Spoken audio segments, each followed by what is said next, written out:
கட்டுரை, கவிதை, மொழிபெயர்ப்பு என்று பல துறைகளில் முயன்றவர் அவர். ஒரு எழுத்தாளனுக்கு இருக்கிற ஆயுதம் என்பது அவனுடைய படைப்பு. அவர் இரவை பகலாக்கினார் என்று சொல்வதுதான் பொருத்தமாக இருக்கும்.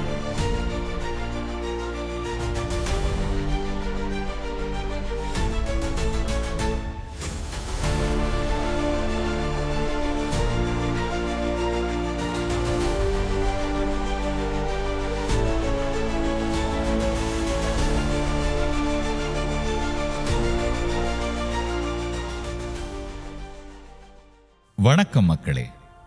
தமிழண்டான்னு பெருமைப்படுற யாருமே பொன்னியின் செல்வன் நாவலை வாசிக்காம இருந்திருக்க மாட்டோம். வாசிக்க யோசிக்கிறவங்க கூட PS1 PS2 படங்களை பார்க்காம இருந்திருக்க முடியாது. வந்தியத்தேவன் பாத்திரம் நம்ம மனசுல சும்மா நச்சுன்னு ஒட்டி நிக்கிறார்ல. நாவல்ல ஒரு கட்டத்துல வந்தியத்தேவன் வசமா மாட்டிப்பாரு. சோழ சக்கரவர்த்தி கிட்ட அபாயம் அபாயம்னு எச்சரிக்கிற போது அவரை பிடிச்சிருவாங்க. உடனே அபயம் அபயம்னு ரொம்ப பணிவா கேட்டுக்கிற மாதிரி மாத்திருவாரு. அவரை கைது பண்ணி அவரோட உடைமைகள் பொற்காசுகளை எல்லாம் எடுத்துப்பாங்க வில்லன்கள். விசாரணைக்கு பிறகு அவரை விடுவிக்கிற போது அதையெல்லாம் திருப்பி தருவாங்க. வேணும்னே கூடுதல் பொற்காசுகளை வச்சு தந்தா நம்மளால மயங்கிடுவாரா? இது என்னதில்லை அப்படின்னு கூடுதல் காசுகளை திரும்பி தந்துருவாரு. இப்போ அதே நெஞ்சுரமும் நேர்மையும் வாய் சாதுரியமும் படைச்ச ஒரு நிஜ மனிதரை சந்திக்க போறோம். வருஷம் 1922. நம்ம நாட்டில் சுதந்திர போராட்டம் வலுத்து வர காலகட்டம். போராட்டம் செஞ்ச இளைஞன் ஒருத்தனை கைது பண்ணி ஆங்கிலேய நீதிபதி முன்னால நிறுத்துறாங்க. ஏன்பா சின்ன பையனா தெரியுற?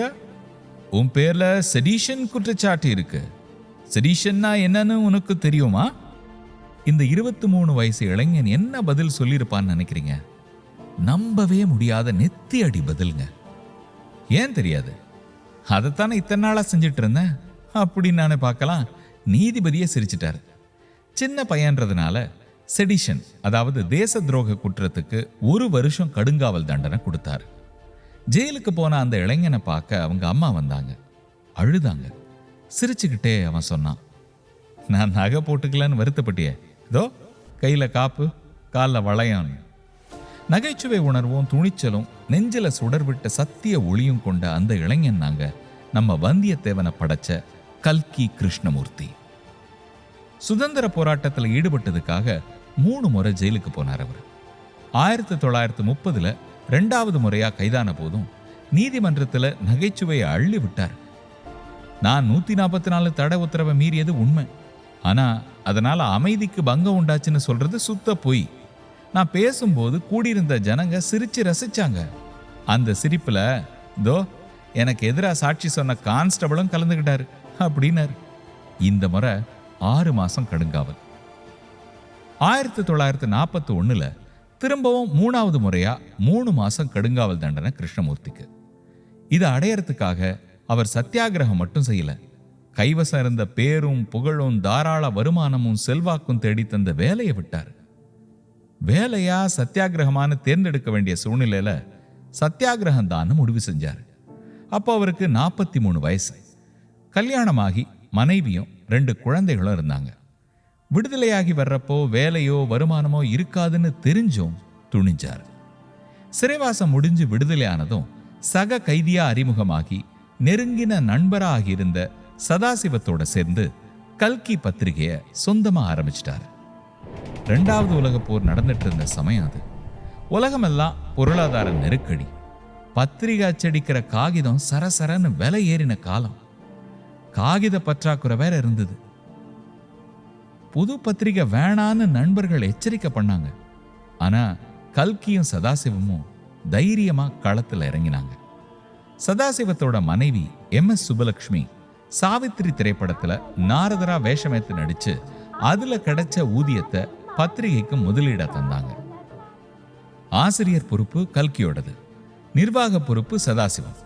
2 பேருக்கும் இருந்த நாட்டுப்பற்று, காந்தி பக்தி, ராஜாஜி மேல இருந்த மரியாதை, இதெல்லாம் சேர்ந்து பத்திரிகைக்கு தனி அடையாளமும் பெரிய வெற்றியும் பெற்று கொடுத்தது.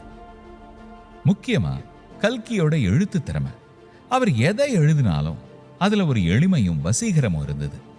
மனசார உணர்ச்சி பொங்க பொங்க எழுதினாரா, தமிழ் வாசகர்களுக்கு அது ரொம்ப பிடிச்சு போச்சு. அது வரைக்கும் பண்டிதர் மொழியா இருந்த தமிழ் எல்லாரும் சந்தோஷமா படிக்கிற மொழியா மாறி போனதுக்கு முக்கிய காரணம் கல்கி தான்.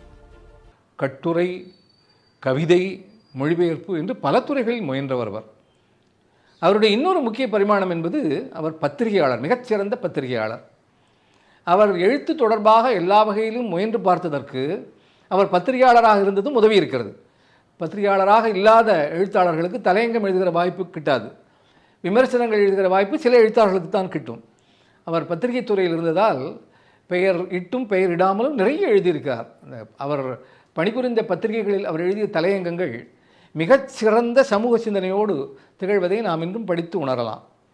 தொடக்கத்தில் அவர் திருவிக்காவினுடைய நவசக்தியில் பணியாற்றினார். அதுவும் பிரிட்டிஷ் அரசாங்கத்திற்கு எதிராக பத்திரிகைகள் நடந்த காலகட்டத்தில் அவர் பத்திரிகையாளராக விளங்கினார்.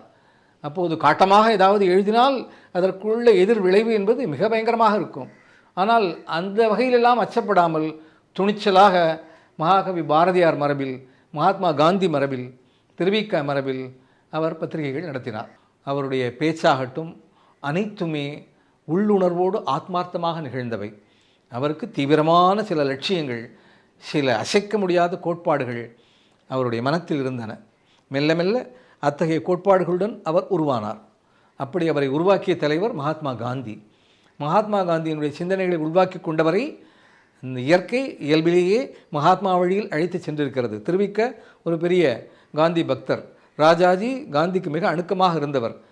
சதாசிவம் கதரை அணிந்து கதரை விற்பனை செய்த ஒரு கதரை கூவி கூவி விற்ற ஒரு மனிதர். ஏன்னா அப்படி காந்தியவாதிகளுடன் தொடர்பு கொண்டு காந்திய மயமாக காந்திய லட்சியங்களோடு வாழ்ந்தவர். ரொம்ப எளிமையான குடும்பத்தில் மயிலாடுதுறை மாவட்டம் புத்தமங்கலம் அப்படிங்கிற ஒரு குக்கிராமத்தில் பிறந்தவர் கிருஷ்ணமூர்த்தி.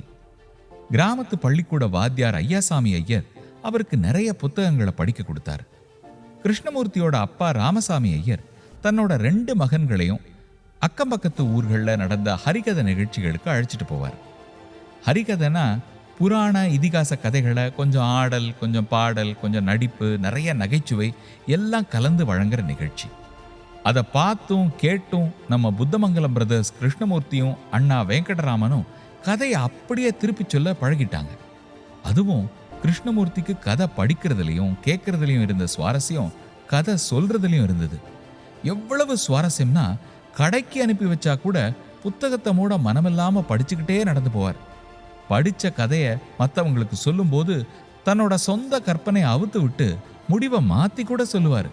இந்த ஹரிகதை ஸ்டைல அவரோட பல சிறுகதைகள், நாவல்களை படிக்கிறப்போ நாம உணரலாம்.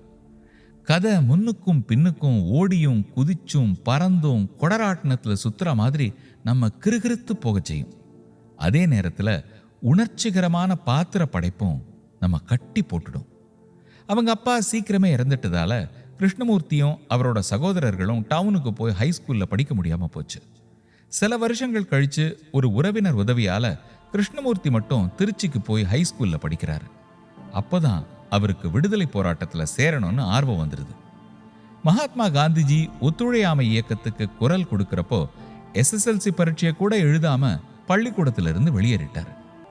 ஆமாங்க, தம் பத்திரிகையில பல புனைப்பெயர்களோட பக்கம் பக்கமா எழுதி தள்ளின கல்கி, தமிழ்நாட்டு வாசகர்களை அப்படியே வசீகரம் பண்ணின கல்கி, பொன்னியின் செல்வன் தொடர்கதையால தமது கல்கி பத்திரிகையை இந்தியாவிலேயே மிக அதிகமா விற்பனையாகும் வார பத்திரிகையா உயர்த்தி வச்ச கல்கி, அலைவோசை நாவலுக்காக சாகித்ய அகாடமி விருது வாங்கின கல்கி, பள்ளி இறுதி படிப்பை கூட முடிக்காதவர்னு சொன்னா நம்புறது கஷ்டமா இருக்கும். அப்படியும் எப்படி பத்திரிகையாளரா ஆனார்னு கேட்குறீங்களா? முதல்ல அவர் எழுதினது காங்கிரஸ் கட்சிக்கான துண்டு பிரசுரங்கள், மொழிபெயர்ப்புகள். அவ்வளவு தெளிவா அவர் எழுதினதை பார்த்துட்டு தமிழறிஞர் திரு வி. கல்யாணசுந்தர முதலியார் தன்னோட நவசக்தி பத்திரிகையில அவரை வேலைக்கு சேர்த்துக்கிட்டாரு. சில வருஷங்கள் அதுல வேலை செஞ்சு செழுமையான அனுபவம் சேர்த்துக்கிட்ட பிறகு வேற வேலை தேட தோணி போச்சு கல்கிக்கு. அவர் ராஜினாமா செஞ்சப்போ திருவிக்கை என்ன சொன்னார்னு நினைக்கிறீங்க? உன்னை அனுப்ப எனக்கு விருப்பம் இல்லை, இன்னும் 6 மாசத்துக்கு நீ விட்டு போற இடத்துக்கு வேற ஆளை எடுக்க மாட்டேன், நீ அதுக்குள்ள மனசு மாறினா திரும்பி வரலான்னாரு. அப்படின்னா கல்கியோட எழுத்தையும் உழைப்பையும் அவர் எவ்வளவு தூரம் மதிச்சார்னு புரியுதுல்ல. அதே கட்டத்துல கல்கியோட அபிமான தலைவர் ராஜாஜியும் அவரை வேலைக்கு கூப்பிட்டாரு. விமோசனம் அப்படிங்கிற பேர்ல மதுவிலக்கு பிரச்சார பத்திரிகை ஆரம்பிக்க போறேன், நீ என்னோட திருச்செங்கோடு காந்தி ஆசிரமத்துக்கு வந்து அதுல வேலை பாருன்னாரு. ஆனந்த விகடன் ஆசிரியராகவும் அதிபராகவும் இருந்த SS வாசன் கல்கி எழுத்த படிச்சுட்டு விகடனுக்கு வந்துரு அப்படின்னு அழைச்சார். இப்படி ஒரே நேரத்துல 3 முக்கியமான வேலைகளை தாம்பாளத்துல வச்சு நீட்டினாங்க கிருஷ்ணமூர்த்தி முன்னால. அப்போ அவருக்கு 30 வயசு கூட ஆகியிருக்கல. எப்படிப்பட்ட திறமசாலியா, சமுதாய நோக்குள்ள எழுத்தாளரா அதுக்குள்ள அவர் உருவாகி இருந்தார்னு புரியுதுல? சரி, எந்த வேலையை அவர் தேர்ந்தெடுத்திருப்பாருன்னு நீங்க நினைக்கிறீங்க? தலைவர் ராஜாஜி சொன்ன வேலையைத்தான். திருச்செங்கோடு காந்தி ஆசிரமத்துக்கு மனைவியோட போய் ஓலக்கூர கூடில்ல தங்குறாரு. விமோச்சனம் பத்திரிகை ஓஹோன்னு நடக்குது. இத்தனைக்கும் அதுல அட்ட டு அட்ட மதுவிலக்கு பிரச்சாரம் தான். இன்று கல்கி எந்தெந்த துறைகளில் சமூகம் வளர வேண்டும் என்று நினைத்தாரோ அதில் பல துறைகளில் சமூகம் வளர்ந்திருப்பதை பார்க்கிறோம். இப்பொழுது கைம்பெண் கொடுமையை கல்கி எதிர்த்தார், இன்று அது சமூகத்தில் இல்லை. அதுபோலவே கைம்பெண் மறுமணத்தை அவர் ஆதரித்தார், அது இன்று சமூகத்தில் ஓரளவு வழக்கத்தில் வந்துவிட்டது. பெண் கல்வி வேண்டும் என்று எழுத்தாலும் பேச்சாலும் கல்கி பாடுபட்டார். இன்று பெண்கள் மிக இயல்பாக கல்வி கற்று மிகப்பெரிய நிலைக்கு வருவதை பார்க்கிறோம். ஆனாலும் அவர் கனவு கண்ட ஒரு கனவு இன்னும் நிறைவேறாதது மட்டுமல்ல, இன்னும் மோசமான நிலையில் மக்களை இழுத்து சென்று கொண்டிருக்கிறது. அது மது விலக்கிற்காக அவர் தீவிரமாக பாடுபட்டார். விமோச்சனம் என்கிற மதுவிலக்கை மட்டுமே உள்ளடக்கமாக கொண்ட பத்திரிகையில் பணியாற்றினார். தொடர்ந்து மதுவிலக்கு தொடர்பான சிந்தனைகளை எழுத்திலும் பத்திரிகையிலும் அவர் வழங்கி வந்தார். ஆனாலும் மதுவிலக்கு என்பது இன்னும் சாத்தியப்படவில்லை. மகாத்மா காந்தி கனவு கண்ட அஹிம்சை நெறி எந்த அளவு நாட்டில் சாத்தியப்பட்டிருக்கிறது என்று சொல்ல முடியாது. கல்கி அஹிம்சை ஆதரித்து பல விஷயங்களை எழுதியவர். ஆனால் இன்றும் பல்வேறு இடங்களில் வன்முறைகள் தாண்டவமாடுவதை நாம் பார்க்கிறோம். அந்த காலகட்டத்தில் நாடு முழுக்க ஒத்துழையாமை இயக்கம் பரவி ராஜாஜி உப்பு சத்தியாகிரகத்தில் கைதாகி சிறைக்கு போயிட்டார். சில மாசங்கள் கழிச்சு கல்கியும் கைதானார். கல்கி விடுதலையான பிறகு ராஜாஜி அனுமதியோடையும் ஆசியோடையும் விகடன்ல சேர்ந்தார். 9 வருஷம் அந்த பத்திரிகையோட உள்ளடக்கத்தை வளமாக்கி வாசகர்கள் எண்ணிக்கை வளர காரணமானார்.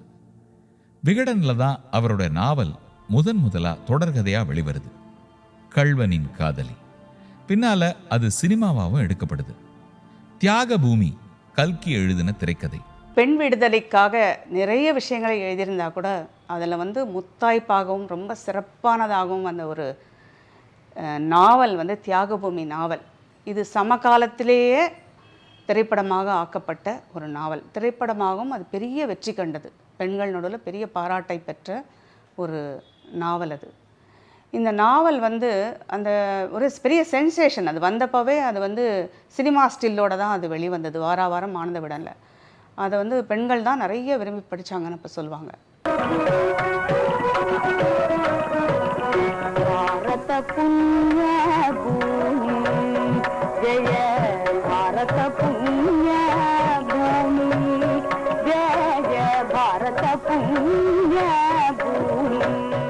இந்த படம் பிரிட்டிஷ் அரசாங்கத்தால் தடை செய்யப்பட்டது. என்ன காரணம்னா அதில் சுதந்திர இயக்க பிரச்சாரம் வரதாக அவங்க தடை செஞ்சாங்க. அந்த காலத்து மீடியாவில் தொடர்ந்து இதை பற்றி விமர்சன கட்டுரைகள்லாம் வெளிவந்திருக்கு. கல்கியும் சளைக்காமல் அதுக்கெல்லாம் பதில் சொல்லியிருக்காரு. ஒரு விஷயத்தை காலத்துக்கு முந்தினதாக இருந்தால் மக்களால் ஜீரணம் செஞ்சுக்க முடியலனா அதுக்கு வலிமையான எதிர்ப்பு இருக்கும் இல்லையா? அதுபோல தான் கல்கியின் இந்த எழுத்துக்கு அப்போது கடுமையான எதிர்ப்பு இருந்தது. அந்த எதிர்ப்பை அவர் எதிர்கொண்டார். இதையும் சேர்த்து தான் அவருடைய ஆளுமையை நம்ம கணக்கில் எடுத்துக்கிறோம். எப்படிப்பட்ட பங்களிப்பை அவர் செய்திருக்கிறார், எத்தகைய எதிர்ப்புக்கு நடுவில் அவர் செஞ்சிருக்காரு, அதை தான் நம்ம முக்கியமாக பார்க்கணும்.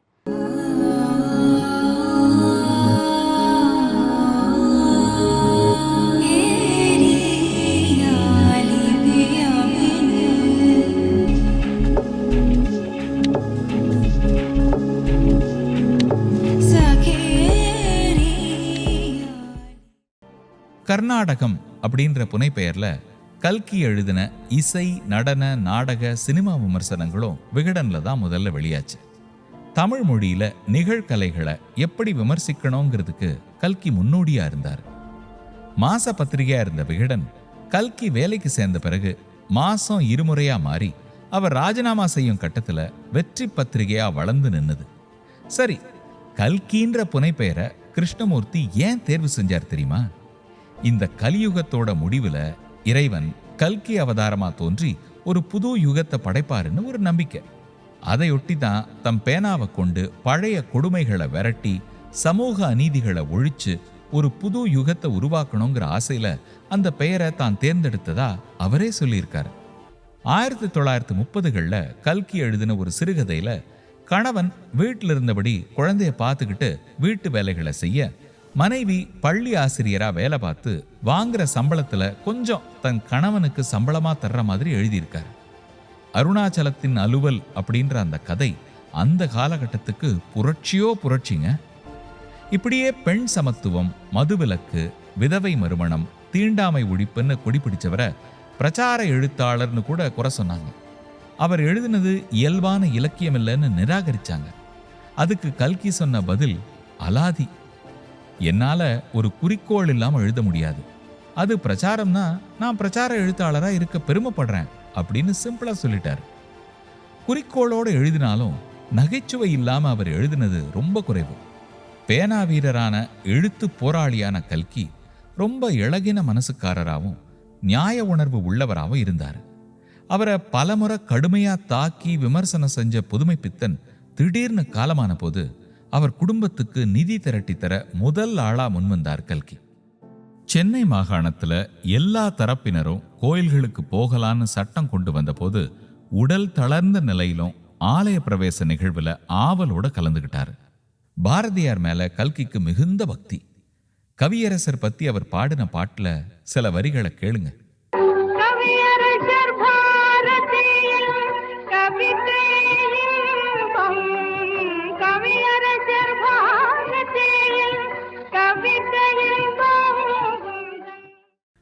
ஒரு காலத்துல பாரதியார மகாகவின்னு சொல்லக்கூடாதுன்னு வாதம் பண்ணியிருக்காரு. அப்புறம் தன் நிலையை மாத்திக்கிட்டு அவர் மகாகவியே தான் ஒத்துக்கிட்டாரு. பாரதியாருக்கு இன்னைக்கு எட்டயபுரத்தில் இருக்கிற மணிமண்டபம் உருவாகிறதுக்கு கல்கி தான் முழு முதல் காரணம். அதை கட்ட நிதி உதவி வேணும்னு தன்னோட கல்கி பத்திரிகையில் அவர் அறிவிச்சப்போ அப்படியே பணம் வந்து குவிஞ்சிருச்சு. போதும், இனிமே அனுப்பாதீங்கன்னு அவர் கேட்டுக்கிற அளவுக்கு ஆயிடுச்சு. பாரதி மணிமண்டபம் மட்டும் இல்லை, சென்னை காந்தி மண்டபம், திருவிக மணிமண்டபம் போன்றவை உருவாகிறதுக்கும் கல்கியோட முயற்சி முக்கிய காரணம். தமிழ் எழுத்தாளர் சங்கத்துல தலைவராயிருந்து அதை முறையா பதிவு பண்ணி நடத்தினார். தமிழ் வளர்ச்சி கழகத்துல ஒரு செயலாளராயிருந்து முதலா தமிழ் கலைக்களஞ்சியம் உருவாகிறதுக்கு ரொம்ப முயற்சி எடுத்துக்கிட்டார். இதுக்கெல்லாம் நடுவுல தன்னோட நாவல்களை கூர்மையா துல்லியமா எழுதுறதுக்காக இந்தியாவில் பல பகுதிகளுக்கும் இலங்கைக்கும் நிறைய பயணம் செஞ்சு நேர்ல பார்த்து அனுபவிச்சு ரசிச்சு வர்ணனைகளை எழுதினார். இந்த பயணங்களுக்கு மணியம், சந்திரா போன்ற தன் பத்திரிகை ஓவியர்களையும் கூட்டிட்டு போய் படங்களை துல்லியமா தத்ரூபமா வரைய வச்சார். ரொம்ப முக்கியமா அவரோட நடுநிலையான துணிச்சலான தலையங்கங்கள் மூலமா தமிழ் மக்களுடைய அரசியல் பார்வையை செதுக்கி நெறிப்படுத்த உதவினார். எம்.எஸ். சுப்பலட்சுமி நடிச்சு வெளியான மீரா படத்தோட திரைக்கதை வசனமும் பல பாடல்களும் எழுதினார் கல்கி.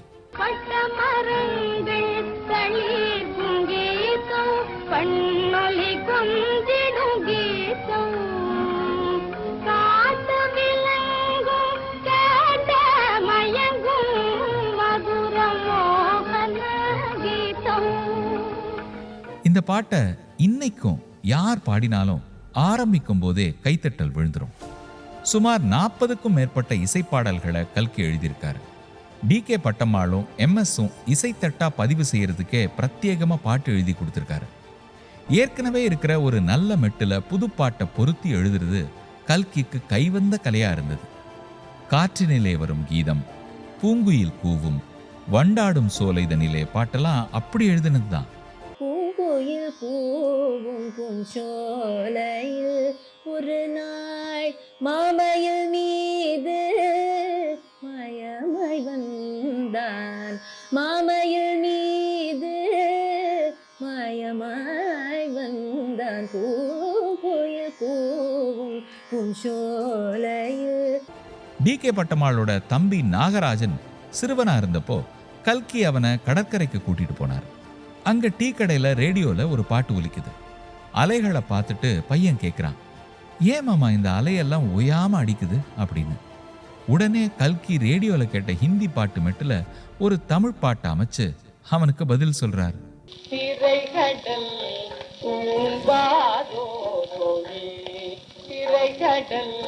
பூம்பாதோ மொழி அலை போயாதோ திரைகடல் பூம்பாதோ மொழி.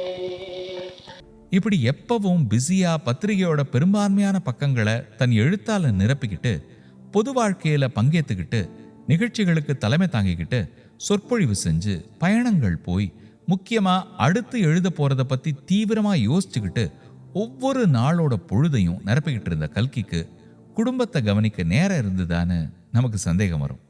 இவ்வளவுக்கும் மேலாக குடும்பத்திலே ஆழ்ந்த பற்று கொண்டிருந்தார்.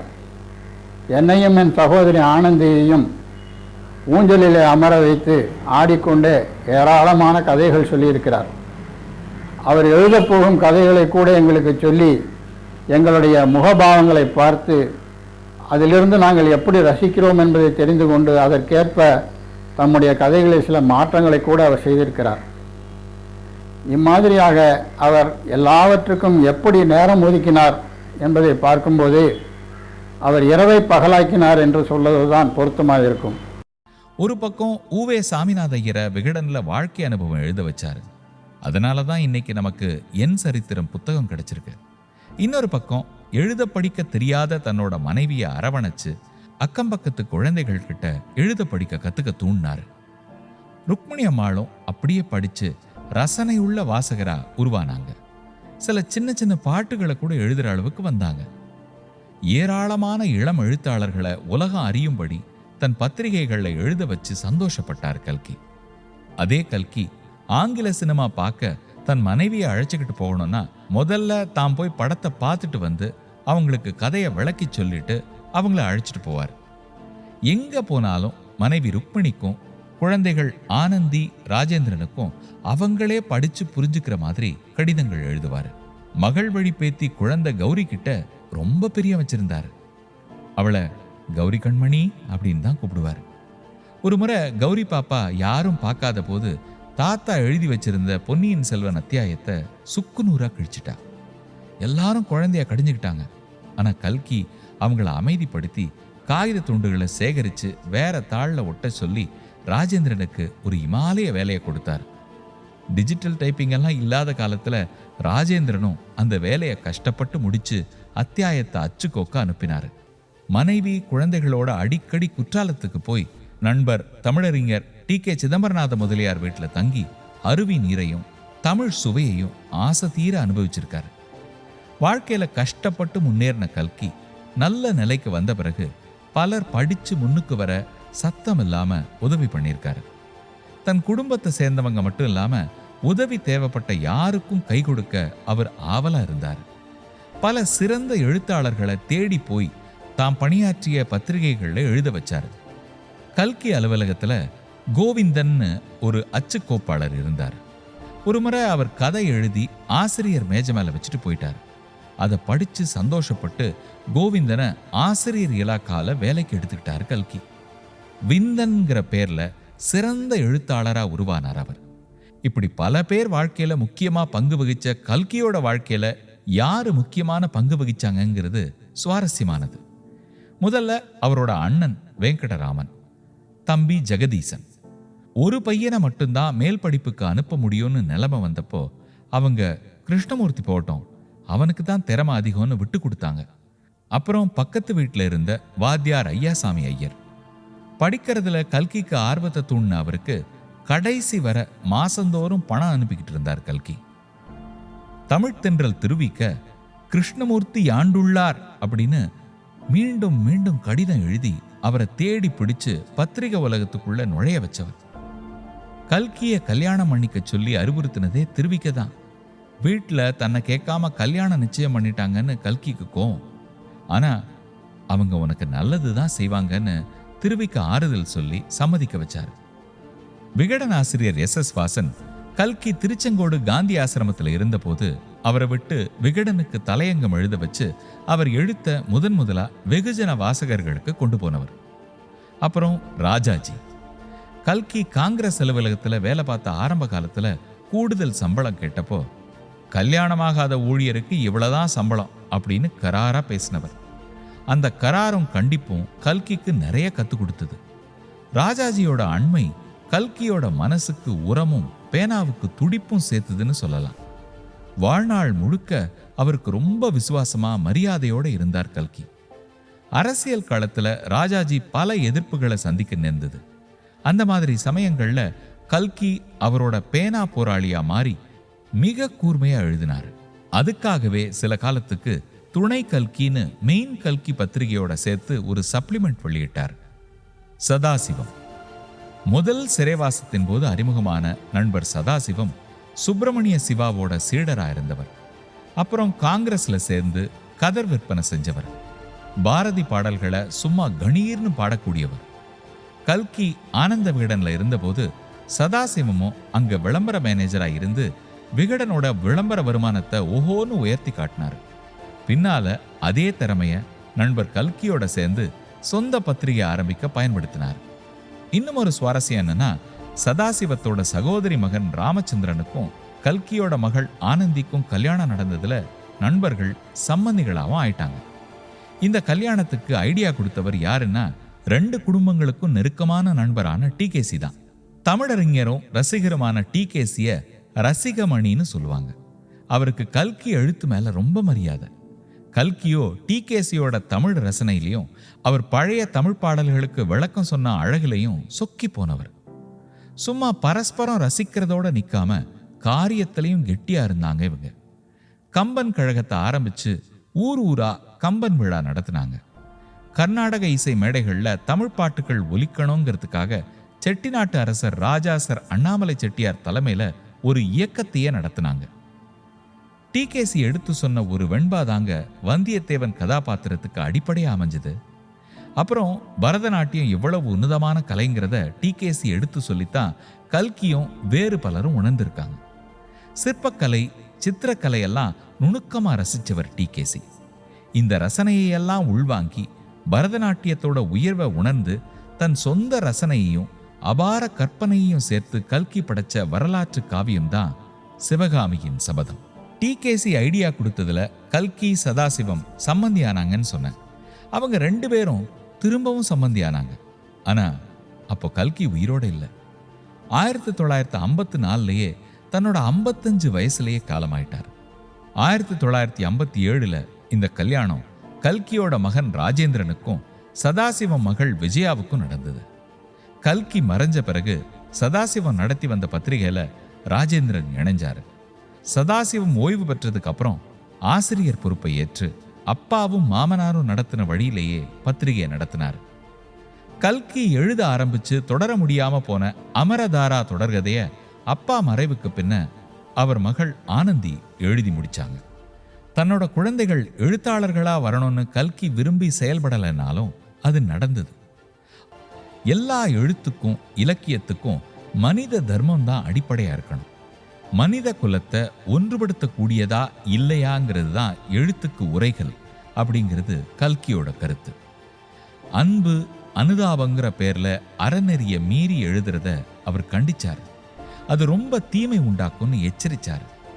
இன்னியும் இந்த கோட்பாட்டிலிருந்து விலகாம அவர் முன்வச்ச தேச நலன்கிற குறிக்கோளை அஸ்திவாரமாக்கி கல்கி பத்திரிகை தொடர்ந்து நடந்தது. இப்போ ஆன்லைன்ல நடந்துட்டு இருக்கு. ஒரு எழுத்தாளனுக்கு இருக்கிற ஆயுதம் என்பது அவனுடைய படைப்பு, அவனுடைய சிறுகதைகள், அவனுடைய புதினம், அவனுடைய சிந்தனை. கல்கியை தன்னுடைய இத்தனை ஆயுதங்களையும் பயன்படுத்தி சமூக மாற்றத்திற்கு, அதாவது 40களில் 50களில் நம்முடைய தமிழ் சமூகம் எவ்வளவு மூட நம்பிக்கைகளில் பீடிக்கப்பட்டிருந்ததோ அதை உடைத்தெறிய வேண்டும் என்பதற்காக தன்னுடைய கதைகளை எழுதினார். இப்போ புரியுதாங்க? பள்ளி படிப்பை முடிக்காத ஏழை குடும்பத்துல பிறந்த கொஞ்சம் குள்ளமான கீச்சு குரலோட சராசரி தோற்றத்தோட இருந்த ஒரு மனுஷர் 55 வயசு மட்டுமே வாழ்ந்து 100 வருஷத்து சாதனைகளை செஞ்ச ஒரு செயல் வீரர். அவர் இறந்து போய் 70 வருஷத்துக்கு பிறகும் ஏன் தமிழ் வாசகர்கள் மனசுல சிம்மாசனம் போட்டு உட்கார்ந்துருக்காருன்னு அதாங்க கல்கி. இன்னும் கொஞ்சம் நெஞ்ச நிமிர்த்தி நாம சொல்லிக்கலாம்ல, நான் தமிழண்டான்னு.